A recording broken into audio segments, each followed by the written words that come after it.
اللهم صل على سيدنا ومولانا محمد اللهم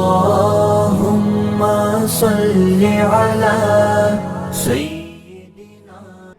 السلام علیکم ناظرین، رمضان مبارک کے خصوصی پروگرام سیرت رمضان کے ساتھ آپ کی میزبان فائزہ بخاری. پروگرام کے آغاز میں قاری مدثر صاحب جو ہیں وہ تلاوت فرما رہے تھے. اللہ کے بابرکت نام سے آج کے پروگرام کا آغاز کرتے ہیں. سیرت رمضان جہاں ہم یہ کوشش کر رہے ہیں کہ ہر عشرے کے ساتھ ساتھ ہم اپنا تزکیہ نفس کر سکیں. ہر دن کے گزرنے کے ساتھ ساتھ ہم یہ کوشش کرتے ہیں کہ ہم اپنے اعمال کو ٹھیک کر سکیں، اپنے نفس کی اصلاح کر سکیں، اپنی عبادات کو ٹھیک کر سکیں. دوسرا عشرہ جو ہے وہ اپنے اختتام کے قریب ہو چکا ہوا ہے اور یہ عشرہ مغفرت کہلاتا ہے، جہاں ہم اللہ تعالیٰ سے اپنے لیے مغفرت مانگتے ہیں اور یہ بات کرتے ہوئے نظر آتے ہیں کہ استغفر اللہ ربی واتوب علیہ. اے اللہ تعالیٰ، ہم کمزور ہیں، ہم ناتواں ہیں، ہمیں صرف اور صرف تیری مدد چاہیے، تیرا رحم چاہیے. تو رحمان ہے، تو رحیم ہے، تو کریم ہے، تو غفار ہے، تو غفور ہے. ہم تجھ سے مدد مانگتے ہیں، ہم تجھ سے توبہ چاہتے ہیں. یہ کتنا خوبصورت مہینہ ہے ماہ سیام کا کہ جسے اللہ تعالیٰ نے اپنا مہینہ قرار دیا ہے، اور یہ وہ واحد مہینہ ہے کہ جہاں پر کوئی بھی عبادت کی جائے اس کا ڈبل ثواب ملتا ہے. اگر آپ ارادتاً بھی کوئی نیکی کرنے کا سوچتے ہیں، کوئی عبادت کرنے کا سوچتے ہیں، تو آپ کا ثواب ڈبل لکھا جاتا ہے. یہ ماہ سیام وہ مہینہ ہے کہ جہاں پر اللہ تعالیٰ جو ہیں وہ روزہ دار سے خود کہتے ہیں کہ مانگو مجھ سے، تم کیا مانگنا چاہتے ہو، لیکن وہ صرف ہم پہ ڈیپینڈ کرتا ہے کہ ہم نے مانگنا کیا ہے. ماہ سیام میں جہاں صرف ہم بھوکے اور پیاسے رہتے ہیں، وہیں ہم یہ بھی سیکھتے ہیں کہ ہم نے تقویٰ کس طرح سے اختیار کرنا ہے، پرہیزگاری کی طرف کس طرح سے جانا ہے. صرف بھوکے پیاسے رہنے کا نام ہی روزہ نہیں ہے، اپنے نفس کا تزکیہ کرنا بھی اس کا نام روزہ ہے، اپنی اصلاح کرنے کا نام بھی روزہ ہے، دوسروں کے ساتھ اچھے طریقے سے پیش آنے کا نام بھی روزہ کہلاتا ہے. ماہ سیام کی برکات اتنی زیادہ ہیں کہ اگر ہم ہر دن اپنے اعمال ٹھیک کرنا شروع کر دیں تو مجھے لگتا ہے کہ آخر میں جب ہم قریب چلے جائیں گے آخری روزے کے، تو ہر شخص جو ہے وہ اپنے نفس کا تزکیہ نفس اچھے طریقے سے کر چکا ہوگا. اور جہاں پہ ماہ سیام کی بات کی جاتی ہے، وہاں پر ہمیشہ کی طرح ہم یہ کوشش کرتے ہیں کہ اول روزے سے لے کر آج تک ہم ایک نئے موضوع کے ساتھ آپ کی خدمت میں حاضر ہوتے ہیں کہ جس کے ذریعے ہم جاننے کی کوشش کرتے ہیں کہ احادیث نبوی صلی اللہ علیہ وسلم کی روشنی میں ہم اپنے آپ کی اصلاح کس طرح سے کر سکتے ہیں، احکامات خداوندی کیا ہیں. اور آج کا جو ہمارا موضوع ہے، ہم بات کریں گے غیبت کے حوالے سے، حسد کے حوالے سے، بہتان کے حوالے سے. یہ وہ تمام تر چیزیں جو ہیں وہ انفارچونیٹلی ہماری سوسائٹی کا حصہ بن چکی ہیں. پہلے ہم رجوع کرتے ہیں احادیث کی طرف اور قرآن کی طرف، وہاں پہ جانتے ہیں کہ ان تمام تر چیزوں کے بارے میں احکامات خداوندی کیا ہیں. اگر ہم بات کرتے ہیں غیبت کے حوالے سے تو قرآن کریم میں ارشاد ہوتا ہے کہ اے ایمان والو، زیادہ تر گمانوں سے بچا کرو، کیونکہ بعض گمان ایسے گناہ ہوتے ہیں کہ جن پر اخروی سزا واجب ہوتی ہے. اور کسی کے عیبوں اور رازوں کی جستجو نہ کیا کرو، اور نہ پیٹھ پیچھے ایک دوسرے کی برائی کیا کرو. کیا تم میں سے کوئی شخص پسند کرے گا کہ وہ اپنے مردے بھائی کا گوشت کھائے؟ سو تم اس سے نفرت کرتے ہو. اور ان تمام معاملات میں اللہ سے ڈرو، بے شک اللہ توبہ کو بہت قبول فرمانے والا اور رحم فرمانے والا ہے. اگر ہم حدیث کی طرف رخ کرتے ہیں تو وہاں ہمیں حسد کے بارے میں بہت سی روایات ملتی ہیں. ایک روایت یہ بھی نظر آتی ہے کہ جس کے حوالے سے کہا جاتا ہے کہ آپس میں ایک دوسرے سے حسد نہ کرو، نہ آپس میں ایک دوسرے کے ساتھ بغض رکھو، اور نہ ہی آپس میں ایک دوسرے سے قطع تعلق کرو، اور اللہ کے بندے بھائی بھائی ہو جاؤ. ایک دوسری روایت میں ہمیں ملتا ہے جس میں یہ بتایا جاتا ہے کہ آقا دو جہان حضرت محمد مصطفیٰ صلی اللہ علیہ وسلم ارشاد فرماتے ہیں کہ حسد سے بچو، کیونکہ حسد نیکیوں کو اس طرح سے کھا جاتا ہے جس طرح سے آگ لکڑیوں کو کھا جاتی ہے. اور بہتان، آج کل اگر بات کی جائے ہماری سوسائٹی میں یہ تمام تر چیزیں بڑھتی ہوئی نظر آتی ہیں. بہتان کے بارے میں اللہ تعالیٰ کے بہت سخت احکامات ہمیں نظر آتے ہیں. اور اگر ہم احادیث کی طرف رجوع کرتے ہیں یا فرامین کی طرف رجوع کرتے ہیں تو یہاں پر ایک فرمان ہے، حضرت علی کرم اللہ وجہ فرماتے ہیں کہ بے گناہ لوگوں پر الزام لگانا آسمانوں سے سب سے زیادہ بوجھل ہے. یعنی کہ یہ بہت بڑا گناہ ہے، آسمان سے بھی زیادہ بوجھل گناہ اس کو تصور کیا جاتا ہے. آج ہمارے ساتھ موجود ہیں جو ہمیں جوائن کر رہے ہیں اسٹوڈیو میں، علامہ عبدالرشید ترابی صاحب، آپ کو خوش آمدید کہتی ہوں. ہمارے ساتھ تشریف رکھتے ہیں مفتی بہرام شاہد صاحب، آپ کو بھی خوش آمدید کہتی ہوں. ہمارے ساتھ تشریف رکھتی ہیں نعت خوان ہیں انا سکینہ صاحب، آپ کو خوش آمدید کہتی ہوں. ان کے ساتھ تشریف رکھتی ہیں شبانہ عباس صاحبہ، آپ کو بھی خوش آمدید کہتی ہوں. علامہ صاحب، ہم پہلے روزے سے لے کر آج تک اپنے تزکیہ نفس کے حوالے سے رجوع کرتے چلے آ رہے ہیں کہ ہم نے اپنی اصلاح کس طرح سے کرنی ہے. اور آج کا جو ہمارا موضوع ہے وہ ایسا موضوع ہے کہ جو ہماری سوسائٹی میں یہ چیز ہمیں ہر طرف نظر آتی ہے. غیبت ہو، حسد ہو یا بہتان ہو، ہم ان چیزوں کی طرف بڑھتے چلے جا رہے ہیں اور اپنی اصلاح نہیں کر پا رہے ہیں. اگر ہم سب سے پہلے حسد کے بارے میں بات کریں کہ حسد ایک ایسی چیز ہے کہ جس میں ہم روایات میں دیکھتے ہیں کہ وہ شخص جو ہے وہ کوڑتا ہی رہتا ہے، جو دوسرے کو اللہ کی نعمتوں میں کبھی خوش نظر نہیں آتا ہے اور نہ ہی خود شکر ادا کر سکتا ہے۔ اس کے حوالے سے احکامات خداوندی کیا ہیں؟ اعوذ باللہ من الشیطان الرجیم، بسم اللہ الرحمن الرحیم۔ یا ایھا الذین آمنوا کتب علیکم الصیام کما کتب علی الذین من قبلکم لعلکم تتقون۔ ماہ رمضان گزر رہا ہے اور آج میرا خیال ہے 18 رمضان کی ہے۔ بات چل رہی ہے جس موضوع کی طرف بیٹا آپ نے اشارہ کیا ہے اپنے چینل کے حوالے سے، ویسے تو پورے کا پورا قرآن ہدایت للعالمین ہے، بے شک بے شک ہدی للعالمین ہے، بے شک للناس ہے۔ بے شک یہ پورا کا پورا قرآن، اس میں ہدایت ہے، بے شک اس میں ضابطۂ اخلاق ہے، ضابطۂ حیات ہے، رہنا سہنا ہے۔ کوئی ایسا حکم نہیں لا رطب ولا یابس الا فی کتاب مبین۔ دنیا میں دو ہی طرح کی چیز ہے، یا تو تر ہے یا خشک ہے۔ خشک و تر کا ذکر اس قرآن مجید میں ہے۔ بے شک ولا اصغر من ذالک ولا اکبر الا فی کتاب مبین۔ کوئی چھوٹی سے چھوٹی شے کیوں نہ ہو اور کوئی بڑی سے بڑی شے، وہ بھی اسی کتاب میں ہے۔ بے شک یہ کتاب عام کتاب نہیں ہے، عام کتابوں جیسی نہیں ہے، یہ کتابوں کی سردار کتاب ہے۔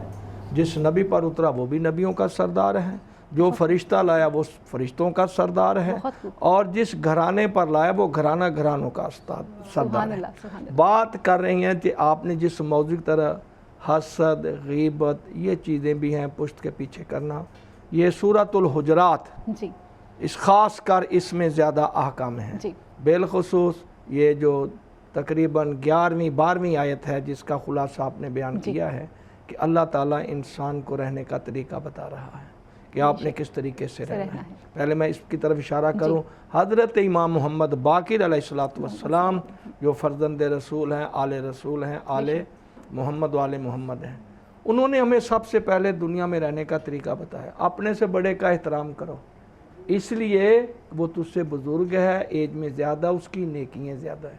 بے شک اپنے سے چھوٹے سے شفقت کرو، پیار کرو، کیوں کہ وہ تم سے چھوٹا ہے، اس کے گناہ کم ہیں۔ بے شک معصوم کس طرف اشارہ کر رہے ہیں؟ بزرگ کی عزت اس لیے کرو کہ اس کی زندگی زیادہ ہے، اس کی نیکیاں تم سے زیادہ ہیں۔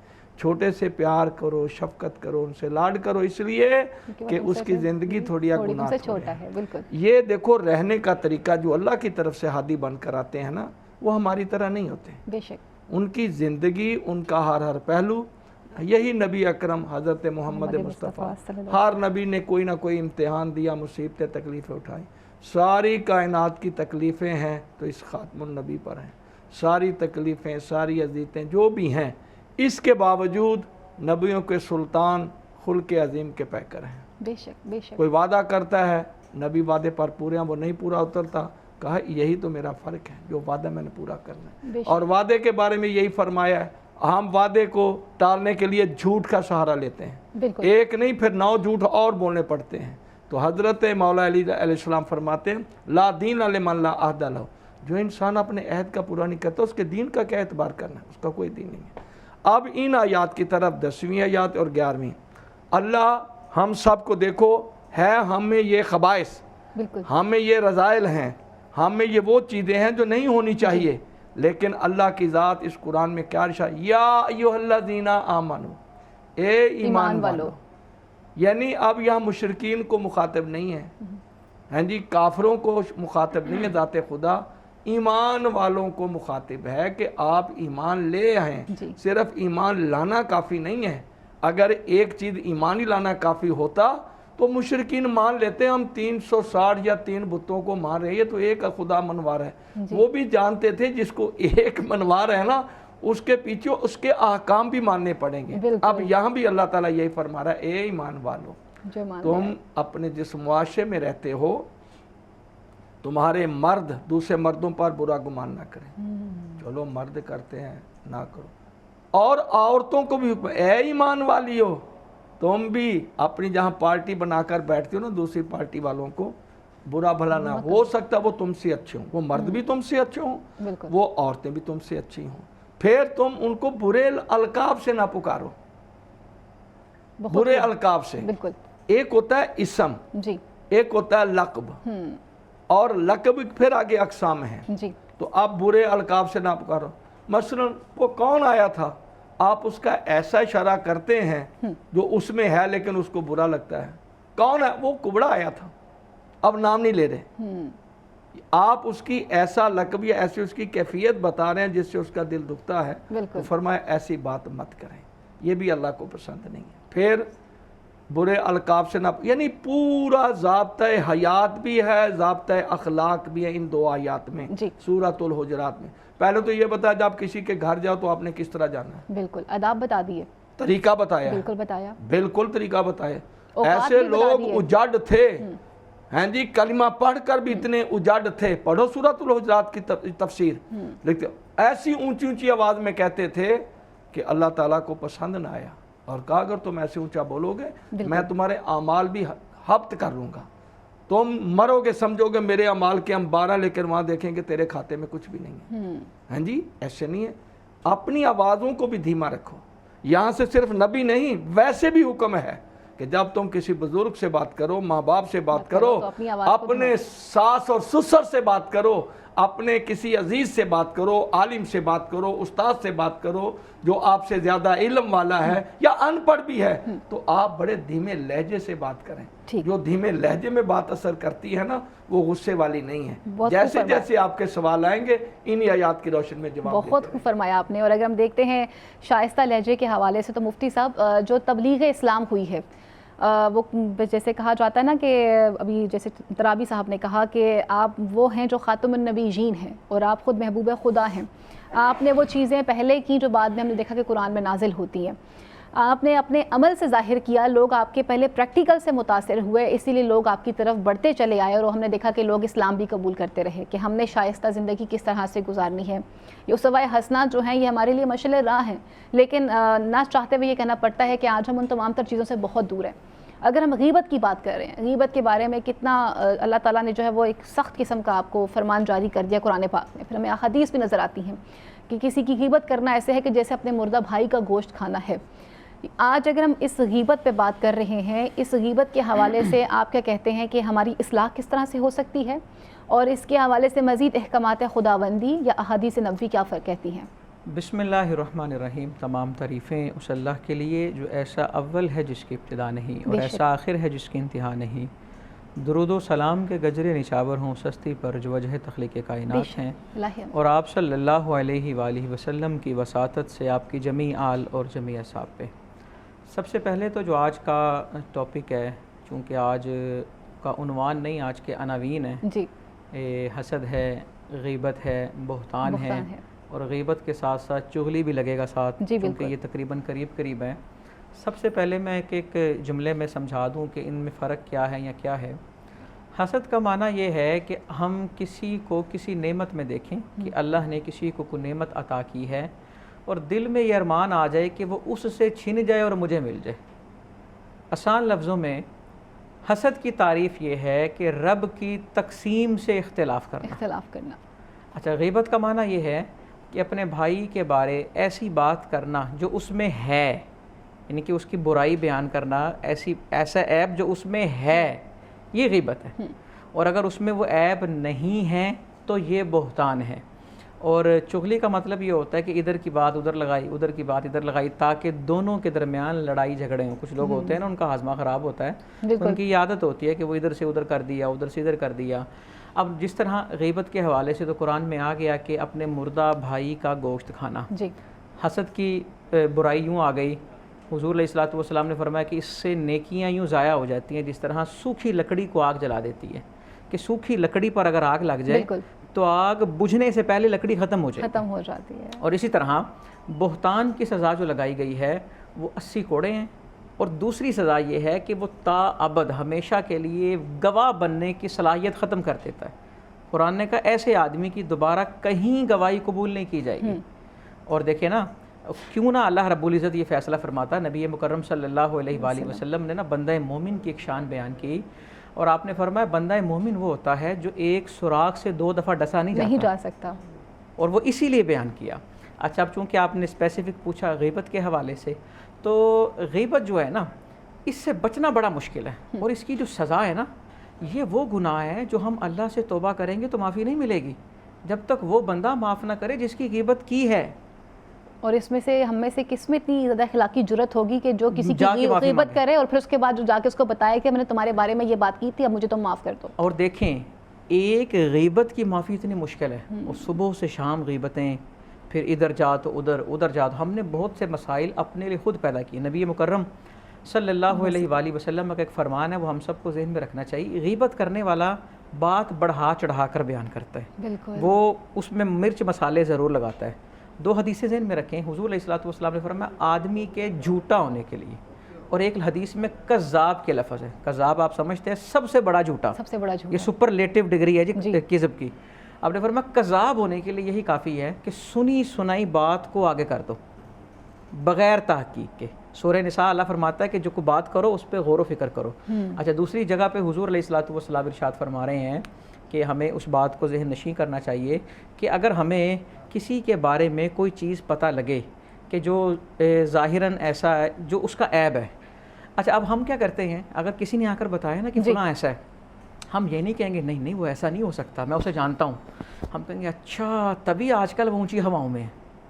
تو یہ مزید بے پر کی اڑانا، ہم اس کو مزید بڑھاوا دے رہے ہیں. اس کو کہتے ہیں بے پر کی اڑانا.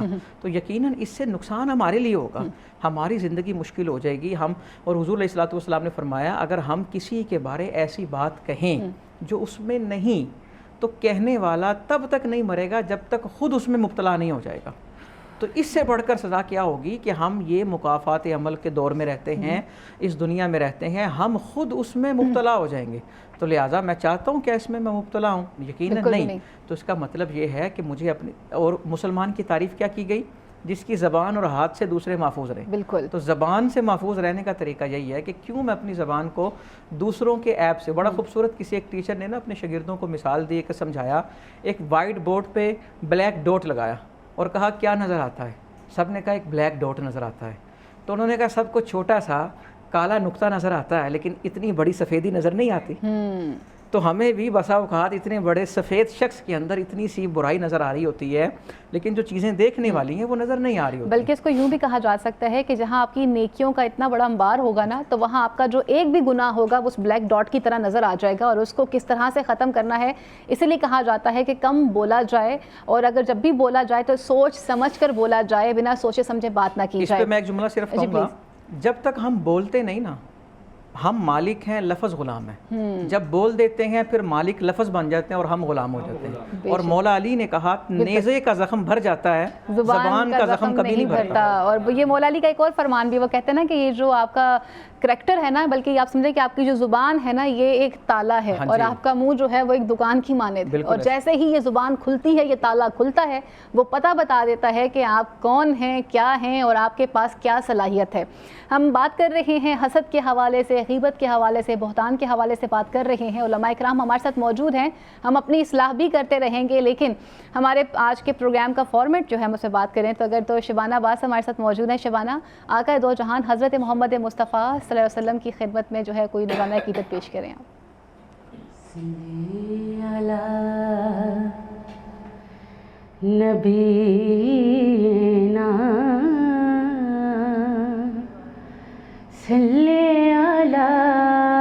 محمد. عشق نبی میرے دل میں بھی سما جانا. عشق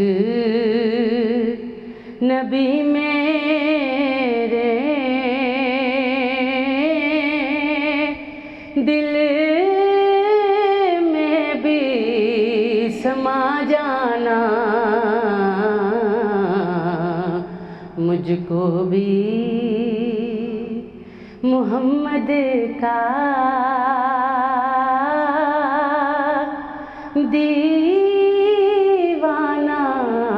بنا جانا. جو رنگ کے جامی پر